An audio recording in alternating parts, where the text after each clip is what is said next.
Governor Andrew Cuomo's resignation this week loomed large over Albany and the rest of the state. The best way I can help now is if I step aside and let government get back to governing. It's the second time in less than 15 years that a New York governor has resigned amid scandal. I can and will ask no less of myself. For this reason, I am resigning from the office of governor. Echoes of former Governor Eliot Spitzer's departure in 2008 still ripple in the halls of the Capitol. The big question right now, of course, is what happens next? And if you want an answer, don't worry, we gotcha. Coming up on this episode of The Eagle, we'll go over the latest on the governor's resignation and the transfer of power to Lieutenant Governor Kathy Hochul. And the promise I make to all New Yorkers, right here and right now, I will fight like hell for you every single day. And we'll take a look back in Times Union history to the days of the Knickerbocker News. People would describe it as scrappier, it had some really good writing. This is The Eagle, a Times Union podcast, a look inside our newsroom. I'm Jessica Marshall. If you're enjoying this podcast, take advantage of all the Times Union has to offer and support our efforts to bring in you award-winning journalism by becoming a Times Union member today. Go to timesunion.com/subscribe.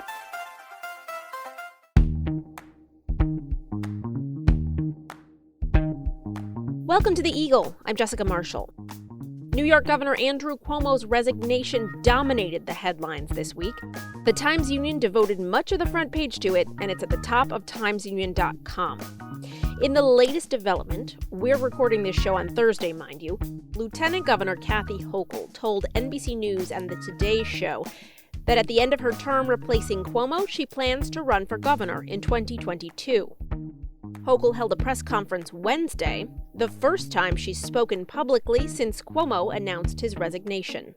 I am the most prepared person to assume this responsibility, and I'm going to ask the voters at some point for their faith in me again. But right now, I need their faith, I need their prayers, and I need their support to make sure we get this right. Hochul held a press conference Wednesday, and that's the first time she's spoken publicly since Governor Andrew Cuomo announced his resignation. I want people to know that I'm ready for this, and it's not something we expected or asked for, but I am fully prepared to assume the responsibilities as the 57th governor of the state of New York. She said she has yet to assemble her cabinet, but stated explicitly Wednesday that it will not contain any Cuomo staffers accused of unethical behavior. And I'm going to stand right here. At the end of my term, whenever it ends, no one will ever describe my administration as a toxic work environment. Hochul will assume office in less than 2 weeks. Now, let's check in with Times Union Editor-in-Chief Casey Seiler and Capitol Bureau Managing Editor Brendan Lyons. They've both been closely following the developments in the last week.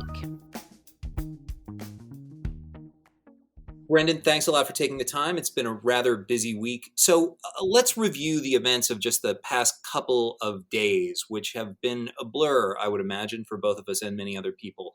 Specifically, let's go back to Friday and something that the public was not aware of, which was that you and I were here at the Times Union along with a large, or so it seemed to me, CBS news crew. Tell us what that was about. So, as you know, early last week, when the Attorney General issued their scathing report concluding that Governor Cuomo was a serial sexual harasser, the governor subsequently issued a public statement in which he acknowledged some wrongdoing, attributed a lot of what he had done to misunderstanding and generational and cultural differences. But then he proceeded to attack the credibility of two women.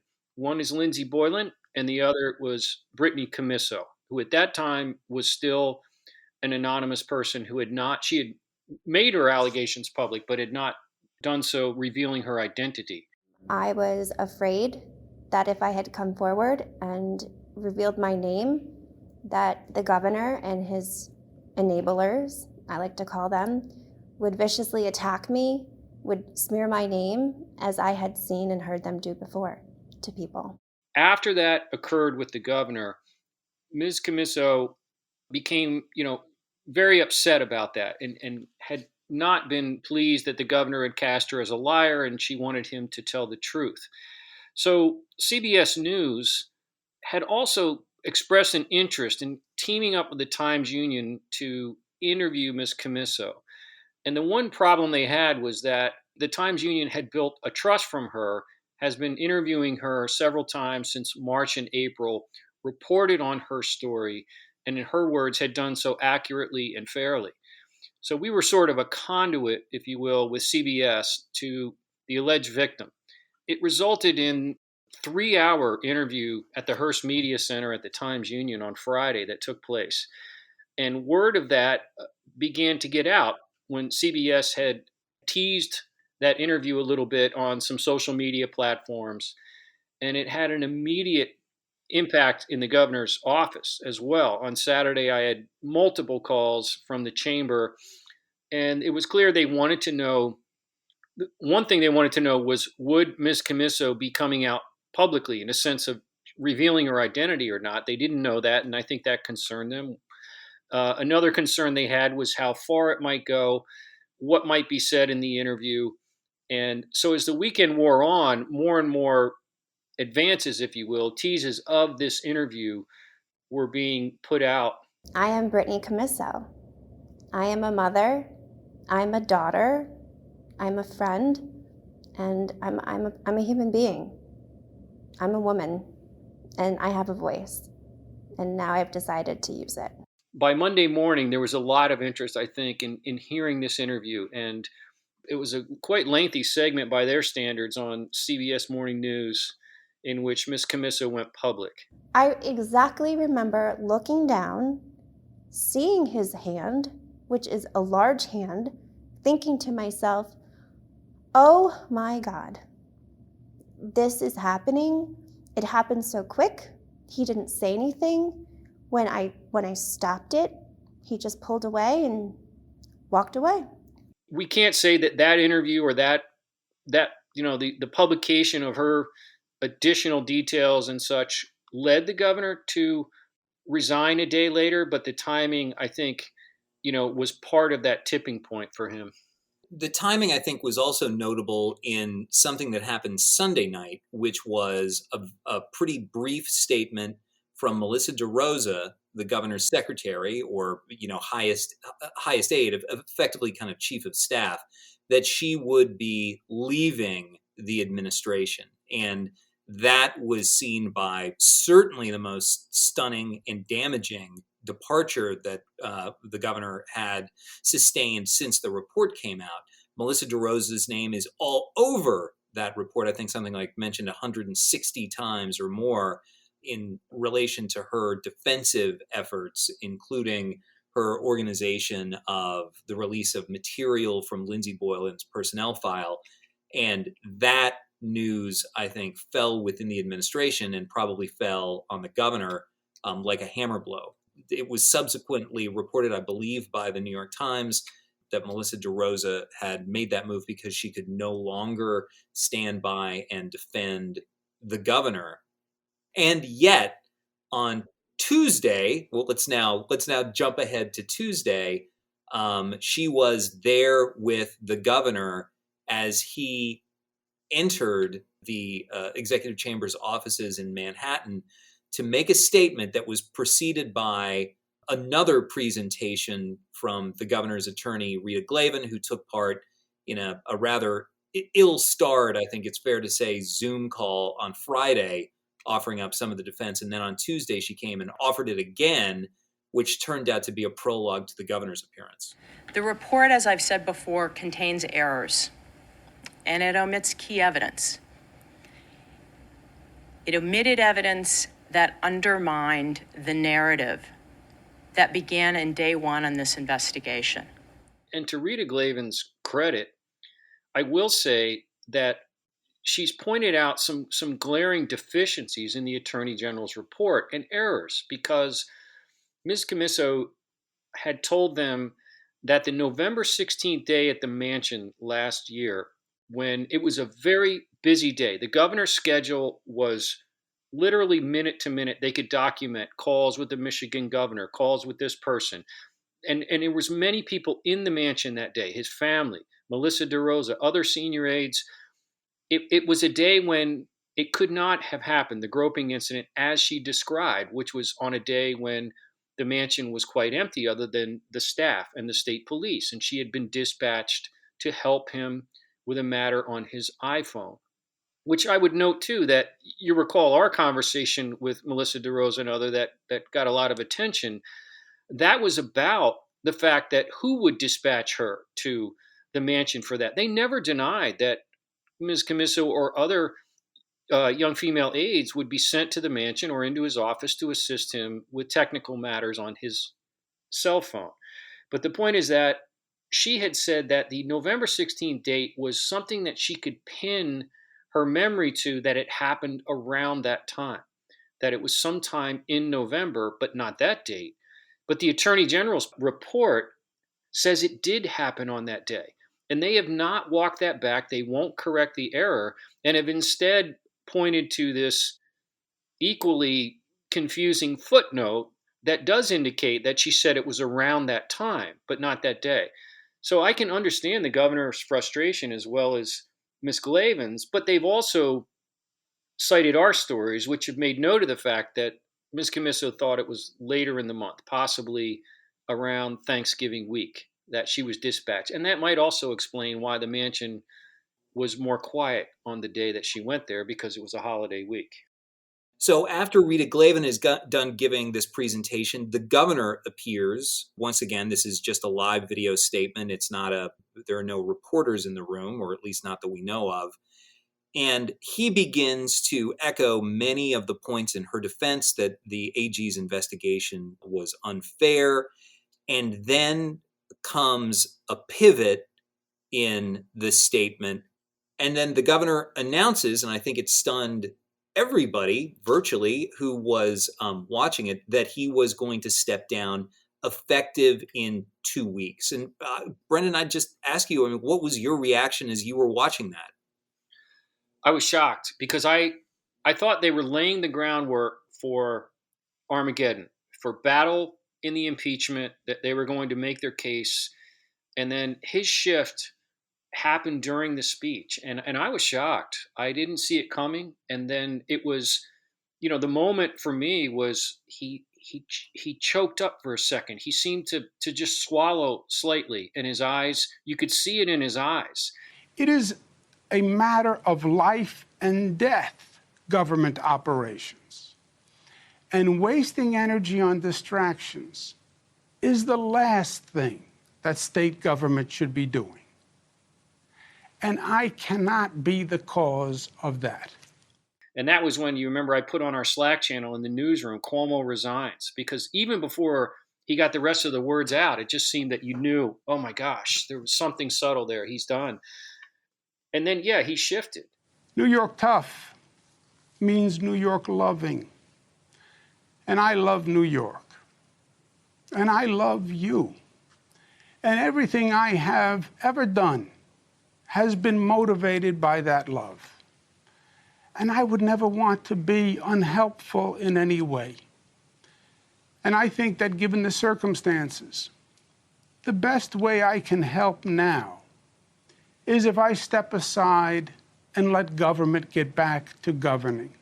I think that for him, he did apologize. He did admit to some behavior, but he never really accepted enough responsibility for some. He certainly was affected by the trooper and by Charlotte Bennett, but the others, he wanted to dismiss them as not believable. And that fell flat with a number of people, a number of observers and lawmakers who really believe that he should have acknowledged all of it, period. And so now let's look ahead. Lieutenant Governor, soon to be Governor Hochul, has to take the reins of a huge and complex state bureaucracy. So I guess the two big questions would be, what is next for Kathy Hochul, and what is next for Andrew Cuomo, especially in terms of the ongoing impeachment effort, which has to begin in the Assembly, of course, with the Assembly Judiciary Committee, and in terms of any criminal peril that he is still facing? He's got 4 battles still going on. The U.S. Attorney's Office in Brooklyn in the Eastern District is still in the throes of an investigation of the governor's handling of nursing homes, possibly of his arranging for preferential coronavirus testing for his relatives as well, including Chris Cuomo. The Albany County District Attorney's Office and several other district attorneys, including in Manhattan and on Long Island, are also getting access to the Attorney General's files and have investigations into some of the conduct that has been described by the women to determine whether or not there could be criminal exposure for the governor there.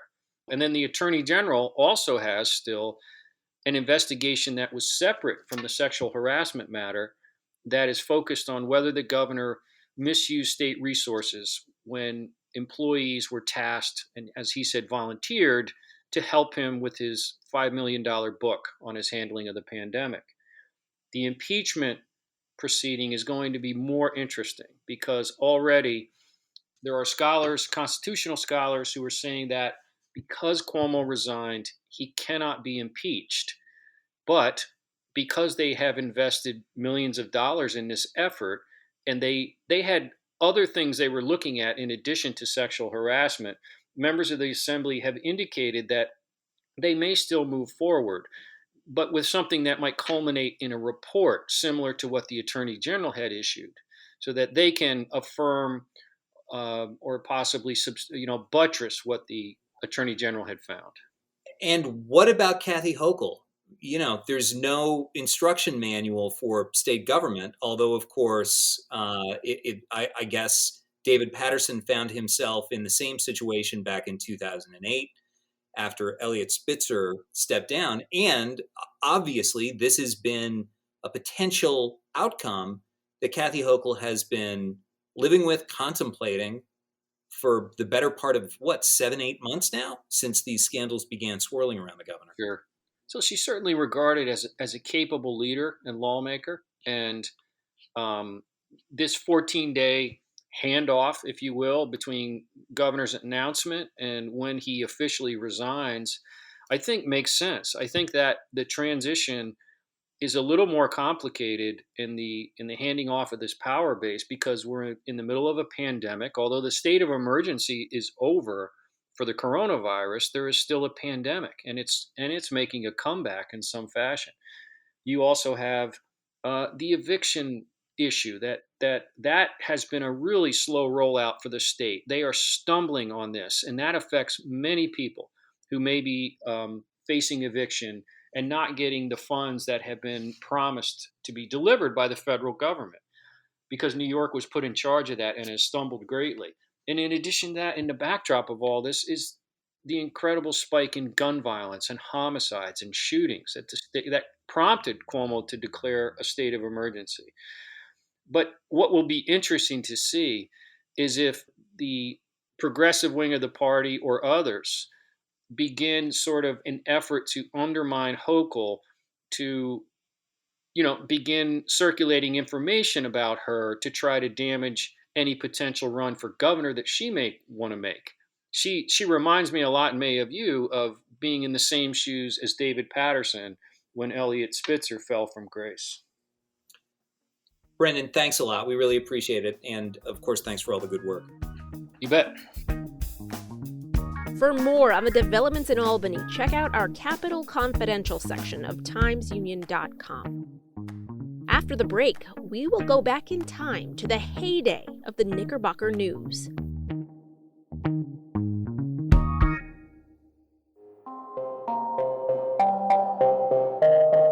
Hi, I'm Casey Seiler, editor of the Times-Union. Join us for an ongoing discussion on major developments in the saga of Keith Raniere, co-founder of NXIVM, the shadowy upstate New York organization at the center of the explosive federal investigation that resulted in Raniere's conviction on charges of extortion, sex trafficking, and more. We talk to former members of NXIVM, discuss the latest news, and preview the likely next twists in this bizarre and disturbing story. You can find NXIVM on trial at timesunion.com or wherever you listen to podcasts.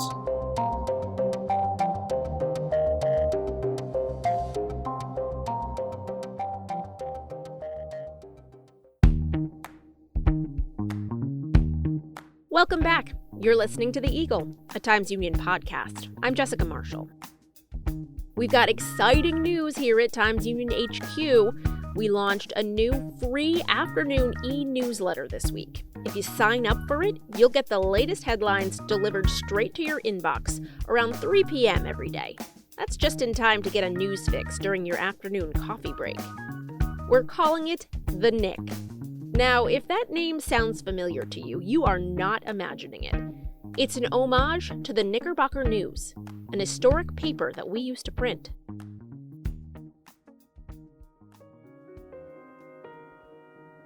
On September 4th, 1843, Irish-American journalist turned publisher Hugh Hastings published the first edition. He called it the Albany Knickerbocker. Its name was a nod to the capital city's Dutch heritage. And for those who don't know, the Dutch settlers who came to the capital region were known to wear distinctive short pants called knickerbockers. It was an evening paper.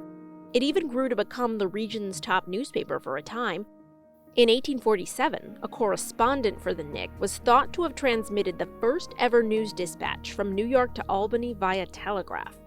It was a speech by then-President John Tyler. People didn't have, they had radio, but they really didn't have TV to watch. It wasn't in the lifestyle to come home and go out and play tennis or do a lot of extracurricular activities. And a lot of people worked early mornings and were home at 2, 3 in the afternoon. So delivering an afternoon newspaper with up-to-date news was very popular and lucrative. That's Mike Spain, a retired Times Union news editor who started at the Knick in 1978. He wrote for it until it folded into the TU 10 years later. But let's go back. The Gannett Corporation bought the Knick in 1928. By that time, it had become a formidable rival to the Times Union. In the 1950s, after World War II, more and more people were working office jobs. People had more money, they were doing more extra things, and television came along, and afternoon newspapers began to suffer. But it was still very competitive, and by the time 1960 rolled around, both the Knickerbocker News and the Times Union were like right at it with each other, and they were both kind of losing money trying to beat the other guy. In 1960, according to legend, a fateful coin toss entwined the fates of the Knickerbocker News and the Times Union. Gannett and the Hearst Corporation, which owns the TU, made a deal to swap ownership of papers that they owned in Albany and Rochester. Hearst gained the Knick for a cool $3.85 million, according to the New York Times. Hearst continued to operate the Knick alongside the Times Union for another 28 years. Its circulation peaked in the early 1970s at just over 70,000. Well, it was smaller by the time I got there in 1978. People would describe it as scrappier. It had some really good writing. It had some notable names, like there was a fella who covered state capitol who came from Gannett when the Knick was owned by Gannett, named Arvis Chalmers, who many people may not know around the state capitol now, but he was like the dean of capital correspondence, and people would come to him and bring him stories. He just had to, puff on his cigar, and people would walk through the door of his little office at the Capitol, and he'd be way ahead of things. Washington Post alum Harry Rosenfeld, fresh from exposing the Watergate scandal, took the helm of both the Times Union and the Knick in 1978. It just was a nice alternative to a more hard-driven morning-type newspaper. Afternoon newspapers had the challenge by the 70s and 80s to kind of put another spin on the news, to kind of do analytical news almost instantly. So if you went and covered a meeting and the town board did this, the morning paper would say, boom, boom, boom, it did this, this, this. The afternoon paper might have to say that, but they have to tell the story. Because of what happened last night, Larry Jones can now, expand his cornfield and grow, blah, blah, blah, because he got a permit. You needed to kind of put it in perspective and make it into a yarn and tell a story. Mike Spain covered the Albany suburb of Colony during his time at the Knick. There was a reporter for the Schenectady Gazette, there was a reporter for the Record in Troy, but there was a reporter covering Colony from the Times-Union, a really good reporter named Ronald Kermani. I regarded him as my number one competitor, and if I could beat him, break a story on the beat, and embarrass him, it was very difficult to do, and I didn't do it very often. That was what I wanted to do. We really regarded it as our fierce competitor, and we were very careful not to tip our hands, even though we were in the same building, although we were on different sides of the first floor.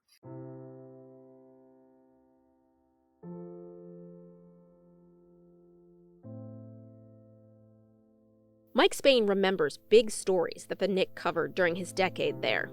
In that span, it covered the deaths of Governor Nelson Rockefeller, longtime Albany Mayor Erastus Corning II, the rise of Mario Cuomo to governor and to national political figure. And it wasn't just politics that made it special, though, he recalls. They were an early pioneer on doing environmental stories. They covered the Hudson River pollution, and they covered just the general topic of the environment before it had broken out as kind of a specialty beat now that newspapers and media and websites all devote a lot of resource to, because we see what's happening. But it was also known for great editorial writing. It had really good food coverage and feature coverage. By 1988, the market for an afternoon paper was waning. Circulation had dropped to below 30,000. Hearst made the decision to combine the papers. Mike Spain remembers when that happened. I was at the Knickerbocker News, and I was disappointed that they combined it into one called the Times-Union. But that was the bigger of the two newspapers. Everybody on the staff of the Knickerbocker News went over to the Times-Union, and it was phenomenal. We had like 183 people in the newsroom. Harry Rosenfeld, the late Harry Rosenfeld, great editor, took command of the single newspaper. He had been there since 1978, leading both papers. And he was now in charge of this extra big paper. We had extra coverage in the state capitol. We had a couple of reporters covering every town. We really were equipped to thoroughly cover the news. Today, the Times-Union has a smaller but robust newsroom. The digital age has brought about a 24-hour news cycle and mobile access to news anytime, anywhere, on timesunion.com or through social media. It's really a different world than it was in the heyday of evening papers. But the spirit of the Knick lives on. Yeah, the Knick was, it was good storytelling. It knew it had to tell a story because by the morning, after the morning papers, people knew what happened. Now they had to know what the story behind the story was. The final edition of the Knickerbocker News was published on Friday evening, April 15th, 1988. On the front page, splashed in bold caps, "We say farewell." Beneath it, 145 years of publishing began with Irish immigrant and $7.50. Photos of the paper and people from different periods in history dot the page above and below the fold. A lone copy of this final paper, yellowed but still crisp, sits in a news rack in the Times-Union newsroom. A reminder of days gone by, a record of journalism history.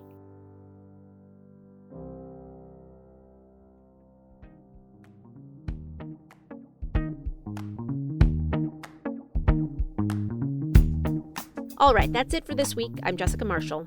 We'll be back next week with another look inside the newsroom here at the Times-Union. In the meantime, check us out on Facebook, Twitter, YouTube, and Instagram, or head over to timesunion.com for the latest news and features. The Eagle is a production of the Times-Union. It's produced and edited by me, Jessica Marshall, with help from the Times-Union digital team and the newsroom. Special thanks this week to Casey Seiler, Brendan Lyons, and Mike Spain for their reporting and contribution to this episode.